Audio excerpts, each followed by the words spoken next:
No imaginário pré-histórico, os animais ocupavam um lugar de destaque. Isso porque os animais eram vitais para o homem primitivo. Os animais forneciam a carne para alimentação, o couro para proteção do frio, com os tendões se elaboravam cordas, com os dentes se faziam colares, com os ossos se confeccionavam utensílios. Os animais, para o homem pré-histórico, o animal era fundamental. É essa fundamentalidade do animal para o homem pré-histórico que fará com que esses animais sejam elevados à condição de deuses. Os dias que antecediam as caçadas eram dias de angústia, dias de sofrimento, porque muitos humanos eram feridos gravemente, e muitos morriam durante essas caçadas. Portanto, esses dias que antecediam as caçadas deviam ser dias de muito sofrimento para esses caçadores primitivos. Aliado a esse sofrimento prévio às caçadas, a dificuldade da caçada e a importância que o animal tinha na economia do dia a dia do homem pré-histórico, é bem possível que esse homem começasse a pensar que o poder desses animais, né, quando os animais começavam a pisar, o som das suas pisadas, as vocalizações, né, a força desses animais, que talvez viesse de um outro mundo. Então, como uma forma de se proteger durante as caçadas, né, esses humanos provavelmente alçaram esses animais à condição de deuses e com eles efetuaram pactos, ritos, para não serem esmagados, para não serem machucados, para não serem mortos durante as caçadas. Os primeiros deuses foram deuses animais. Depois vieram os deuses híbridos, misto de homens e animais. Verdadeira representação do ser humano, não? Um misto do humano em formação, né? O animal, né? O selvagem, a natureza e a cultura. Então, os primeiros deuses foram deuses animais. Muitos milênios depois, as doenças eram atribuídas à alma desses animais mortos nas caçadas. E os deuses invocados para tratar essas doenças eram todos deuses animais. Né? Eram todos deuses animais. Nós vamos encontrar também uma das primeiras. Aliás, os animais eram tão importantes que as figuras dos animais, né, sejam esculpidas, pintadas, grafadas nas cavernas, nas rochas, nos ossos, elas se sobressaíam em muito as figuras humanas. Quase não existe figuras humanas do homem pré-histórico. O que existe são figuras dos animais. Os animais eram uma verdadeira obsessão para o homem primitivo, né? Eles dependiam, né? Então, essas pinturas rupestres, essas figuras encontradas nas rochas, nos ossos, essas figuras elas narravam não somente o cotidiano do homem pré-histórico, mas também o seu próprio imaginário, né? O seu próprio imaginário, né? Havia essa criação da mitologia animal, ela irá contribuir não somente para uma síntese do ego do homem primitivo, mas também conferia uma identidade ao grupo, né? Conferia uma identidade ao grupo. Muitos séculos depois, essa identidade do grupo seria a identidade das cidades, né?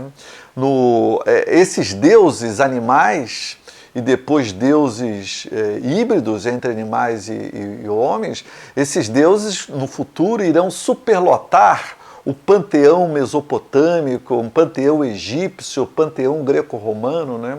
No Egito, o touro Amon tinha o templo em Tebas, havia Licópolis, a cidade do lobo, Crocodilópolis, a cidade do crocodilo, né? Há uma figura muito interessante, já bem mais antiga, provavelmente em torno de 18, 19 mil anos antes da Era Comum, que é o grande feiticeiro de Letroafer, encontrado em Ariège, na França, na qual nós vemos uma figura híbrida, né, deixada numa caverna, no qual há um feiticeiro com o rosto de pássaro, orelha de lobo, cauda de cavalo, mas com pernas, órgão sexual e postura humana, né? Essa imagem, ela é uma das imagens mais antigas que marcam esse hibridismo real que o homem vivia, e um hibridismo que, de certo modo, está relatado de um modo mágico-religioso, mas que, na verdade, ele ocorria na prática, no mundo natural, porque o homem estava se convertendo de animal em humano, de animal em humano. Essa influência, esse poder do animal, ele não irá desaparecer.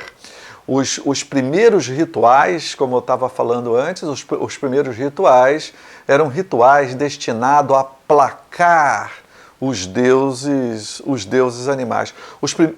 E esses deuses eram aplacados por ninguém menos do que pelo sacrifício do rei.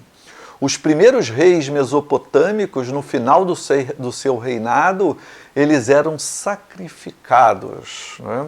Havia, então, uma equivalência que Mircea Eliade chama de solidariedade mística. A morte do animal equivalia à morte de um humano, né? Nesses reis mesopotâmicos, só muitos séculos depois, esses reis seriam substituídos inicialmente pelos seus filhos, depois pelos seus súditos, depois pelos inimigos capturados e também pelos próprios animais. Então, o Mircea Eliade fala dessa equivalência mística, de uma similitude mística entre o corpo animal e o corpo humano, e essa similitude surgiu durante os rituais criados bem lá no comecinho para aplacar os deuses durante as caçadas, né? E nós vemos relatos desse até muitos milênios depois, chegando, por exemplo, aos profetas hebreus, né? Se nós pegarmos, por exemplo, lá no comecinho da Bíblia, veremos relatos desses sacrifícios humanos que ainda chegaram. Lá, por exemplo, recebe a ordem de seu Deus para que mate seu filho único, Isaque, e no último momento Abraão substitui, né, o seu filho por um animal, e o seu Deus aceita, né? O Deus havia prometido muitas vantagens para Abraão, principalmente vantagens materiais. Ele teria muitas terras, ele seria um homem muito rico e respeitado se ele matasse o seu filho. Mas ele, no último momento, ele troca o seu filho por um animal, e esse animal ele é muito bem aceito, né? Mostrando que na época ainda existia a prática do sacrifício animal e também do sacrifício humano. O próprio Deus cristão, ele manda o seu filho para ser morto, para salvar os seus fiéis. Não é? É um resquício, né, dessa cosmogonia primitiva. Nas mitologias antigas, esse mito é um mito muito presente, o mito do Deus que morre para salvar os humanos. Né? No próprio cristianismo, o diabo ele é apresentado como um ser peludo, que tem cascos, que tem rabo, que tem chifres, né? Reforçando a sua origem, a sua origem animal. Não é? Jesus, quando é batizado por João Batista, o Espírito Santo desce através de um animal, aparece sob a forma de uma pomba, né? Sob a forma de uma pomba. Os anjos são homem-pássaros divinizados, né? Que trazem e levam notícias do mundo de cá para o mundo de lá. Todas essas crenças, o ritual da Eucaristia, quando os cristãos ingerem ritualisticamente o corpo e o sangue de Cristo, são lembranças, são ressignificações desses mitos que foram vividos em tempos imemoriais, né, num passado extremamente distante, mas que, surpreendentemente, nos dias de hoje ainda permanece. Os hindus acreditam na metempsicose, que almas de humanos mortos habitam o corpo de animais vivos. Né? São os dias de hoje. Os feiticeiros, os pajés, os xamãs, durante o seu transe espiritual, eles se transformam em animais. Isso ainda nos dias de hoje, essas crenças ainda persistem. Todas essas crenças devem um tributo, né, a esses primeiros rituais que foram criados inicialmente para aplacar o poder dos deuses animais. Porque nós até nos dias de hoje continuamos dependentes dos animais, né? Nós dependemos dos animais, do seu couro, dependemos da sua carne para sobrevivermos, né? Essa ligação com os animais, essa ligação ela não foi extinta. O que importa é que os deuses nascem junto com os homens. A partir da intervenção humana na natureza, transformando essa natureza, seja através da domesticação do fogo, seja através da construção de uma faca de pedra. Quando esse ser humano intervém na natureza, que vai modificando essa natureza e vai reconstruindo essa natureza, está havendo uma reconstrução no outro mundo, no mundo mágico simbólico. À medida que os homens vão crescendo, à medida que os homens vão se desenvolvendo, à medida que os homens vão intervindo na realidade, os deuses também vão crescendo no outro mundo. Os deuses vão se tornando mais sofisticados no outro mundo. No início, os deuses eram animais, depois passaram a ser deuses híbridos de animais e homens. Depois transformaram-se em deuses praticamente humanos, com características humanas extremamente claras, reconhecíveis. E nos últimos séculos, os deuses se transformaram em seres etéreos, sem formas, mas cheios de energia. Como serão os deuses nos próximos milênios? Como serão os deuses nos próximos milênios?